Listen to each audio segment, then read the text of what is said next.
Hey Kipsters, I hope you're having a great day. Welcome to Cultural Introduction on the Middle East. So we're getting into Unit 3 now, and we're going to be talking about the Middle East. Just like in America, there are many different cultures and many different people in each part of these cultures. So as we talk about our cultures today, think about how there are many different people that make up these cultures. Some may follow the same rules, some may not follow the same rules, but this is just an overall guideline of what you might see when you go into the Middle East.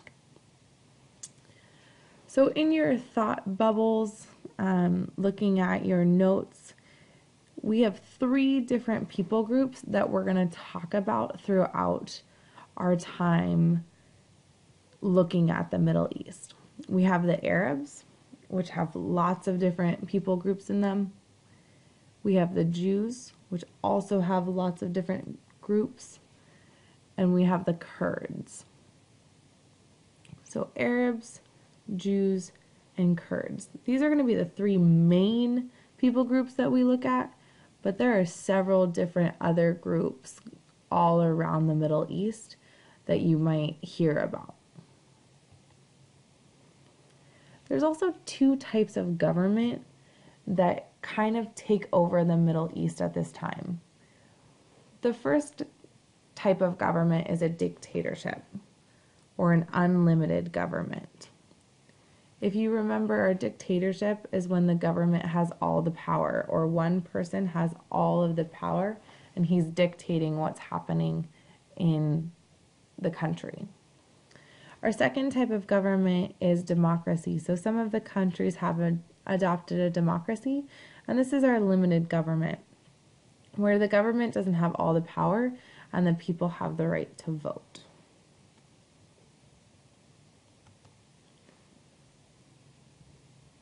There are some things in our daily lives that are going to be different from city to villages. So there are vast differences about how people live in the cities than they live in the villages. So our city life usually consists of newer clothing styles. So you might see men walking around in suits, women walking around in pants and t-shirts.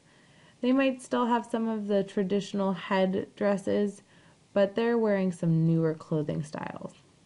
They also probably live in an apartment because there's not a lot of room in cities, and so they usually build up apartments. And the people who live in the apartments tend to be just the immediate family members. So the mom, the dad, sister, brother, maybe even a pet. In the village life, however, things are very different. They wear more of the traditional clothing like you see in the boys wearing to the right. Could be a hijab, could be more traditional outerwear. They also tend to live in mud brick homes that help to cool down or keep cool the home. And you might see extended families living together. So there might be grandmas, grandpas, aunts, cousins, grandchildren, moms, dads, everybody living together in one area. Family is very important in both the city and the village life all throughout the Middle East. There's also some different languages that we'll see. So we have 2 different languages that we're going to focus on. We have the Semitic languages, which are Arabic, Hebrew, and Aramaic. An example of a Semitic language is courage, written in Hebrew in the black box. The second type of language that we might come across is the Indo-European. This includes the Kurdish, the Persian, and the Armenian. An example is the word in red. It's an example of the word courage as well in an Indo-European language.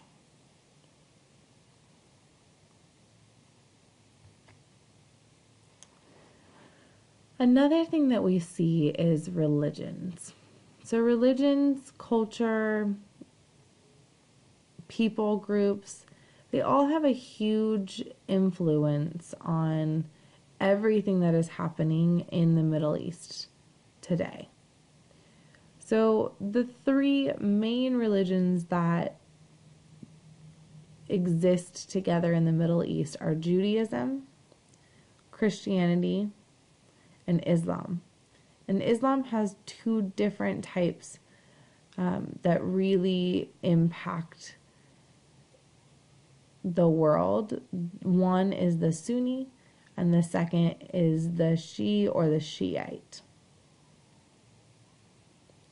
Religion also largely affects what people eat, wear, and do in the Middle East. So, depending upon which religion you are, you'll probably be able to tell based off of what people are wearing, what they can or cannot eat, and if they're praying at certain times of the day, or they're wearing specific prayer cloths. So the religion has a huge impact on what people wear, what they eat, and how they act all throughout the Middle East.